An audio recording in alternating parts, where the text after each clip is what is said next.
Assalamualaikum warahmatullahi wabarakatuh. Perkenalkan, kami dari kelompok 2 mata kuliah Bimbingan Konseling Anak Usia Dini dan Sekolah Dasar. Pada video kali ini, kami akan menjelaskan beberapa materi. Selamat menyaksikan. Kekomprehensifan dalam mengidentifikasi peran dan fungsi kepala sekolah. Sebagai administrator, kepala sekolah bertanggung jawab terhadap kelancaran pelaksanaan seluruh program di sekolah, khususnya program bimbingan layanan konseling di sekolah yang dipimpinnya. Karena posisinya yang paling sentral, kepala sekolah adalah orang yang paling berpengaruh dalam pengembangan atau peningkatan pelayanan bimbingan dan konseling di sekolahnya.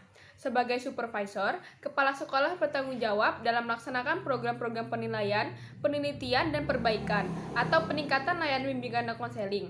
Ia membantu mengembangkan kebijakan dan prosedur-prosedur bagi pelaksanaan program bimbingan dan konseling di sekolahnya. Lalu tugas kepala sekolah dalam pengembangan program bimbingan dan konseling di sekolah adalah sebagai berikut. 1. Staff collection.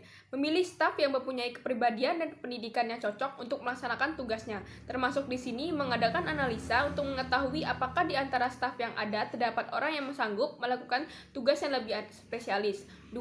Description of staff roles. Menentukan tugas dan peranan dari anggota staf dan membagi tanggung jawab. Untuk menentukan tugas-tugas ini, kepala sekolah dapat meminta bantuan kepada anggota staf yang lain. Yang ketiga, time and facilities. Mengusahakan dan mengalokasikan dana, waktu, dan fasilitas untuk kepentingan program bimbingan dan konseling sekolahnya. Lalu yang terakhir, interpretation of program. Menginterpretasikan program bimbingan dan konseling kepada murid-murid yang diberi pelayanan, kepada masyarakat yang membantu program bimbingan dan konseling. Dalam menginterpretasikan bimbingan dan konseling, mungkin perlu bantuan dari staf bimbingan dan konseling, tetapi tanggung jawab terletak pada kepala sekolah sebagai administrator. Saya Putri Rahma Salsabila. Pada video kali ini saya akan menyampaikan materi tentang fungsi dan peran konselor sekolah dalam bimbingan dan konseling. Fungsi konselor sekolah. Fungsi utama konselor sekolah adalah untuk membantu peserta didik agar lebih mengenal diri dan lingkungannya, serta membantu peserta didik untuk mengentaskan permasalahan yang sedang dihadapinya. Fungsi utama tersebut menyebabkan konselor diwajibkan memenuhi persyaratan tertentu, yakni menguasai ilmu bimbingan dan konseling baik secara teori maupun praktek, serta memiliki kepribadian yang baik. Selanjutnya yaitu peran konselor sekolah. Menurut Sardiman, ada 9 peran konselor sekolah atau guru bimbingan dan konseling dalam kegiatan bimbingan dan konseling, yaitu sebagai informator. Guru BK diharapkan sebagai sumber informasi kegiatan sekolah maupun umum.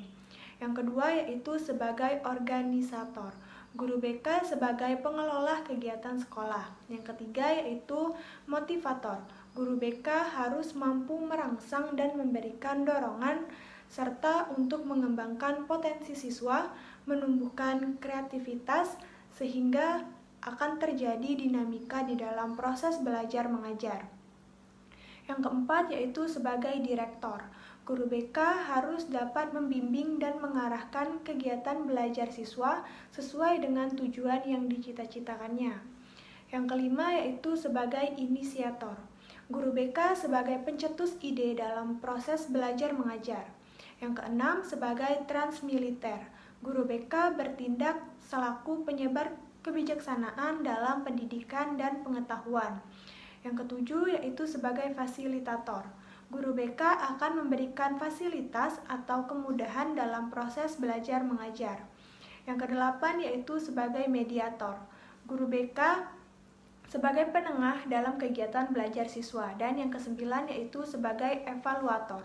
Guru BK mempunyai otoritas untuk menilai prestasi anak didik dalam bidang akademik maupun tingkah laku sosialnya, sehingga dapat menentukan bagaimana anak didiknya berhasil atau tidak.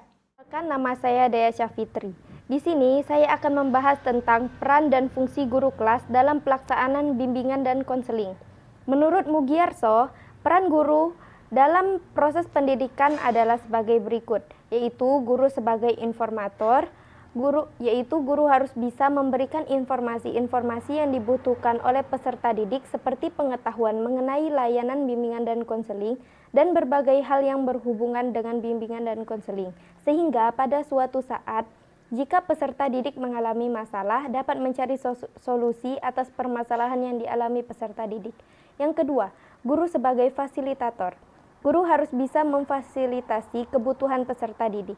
Dan yang ketiga, guru sebagai mediator, yaitu guru bisa menjadi orang ketiga antara peserta didik dan guru pembimbing karena posisi guru dengan peserta didik dan memiliki informasi tentang peserta didik. Yang keempat, guru sebagai motivator. Guru sebagai pemberi motivasi kepada peserta didik dalam pelayanan bimbingan dan konseling sekaligus memberikan kesempatan kepada peserta didik untuk memperoleh layanan bimbingan dan konseling. Yang kelima, guru sebagai kolaborator, yaitu guru dapat berperan sebagai kolaborator konselor di sekolah, misalnya dalam penyelenggaraan berbagai jenis layanan orientasi informasi, layanan pembelajaran, atau dalam pelaksanaan kegiatan pendukung bimbingan dan konseling. Selanjutnya ialah tugas guru kelas dalam bimbingan dan konseling sebagai berikut. 1. Membantu guru pembimbing dalam melaksanaan layanan bimbingan dan konseling. Yang kedua, memberikan informasi kepada peserta didik yang menjadi tanggung jawabnya di kelas untuk memperoleh layanan bimbingan dan konseling.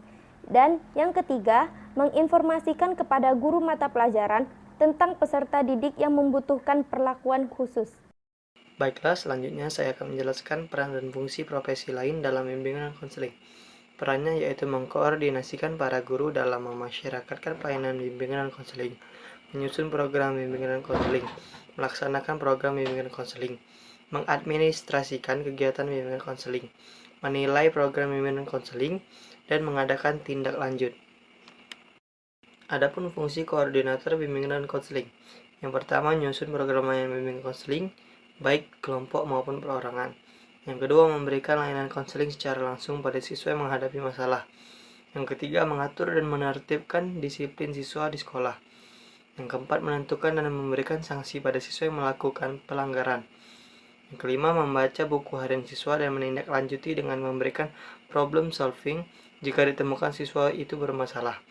Yang keenam, mengkoordinasi jalannya best class time dan merangkum serta melaporkan kepada kepala sekolah hasil best class time dalam bentuk best class file. Yang ketujuh, memberikan masukan dan penilaian sikap pada siswa setiap semester. Yang terakhir, memfasilitasi siswa pada guru jika menghadapi kesulitan dalam pelajaran. Mungkin hanya itu saja yang dapat kami sampaikan. Saya mewakili teman-teman saya. Mohon maaf apabila ada kekurangan dan kata yang kurang berkenan. Kami harap video ini dapat bermanfaat bagi kita semua. Saya akhiri, wassalamualaikum warahmatullahi wabarakatuh.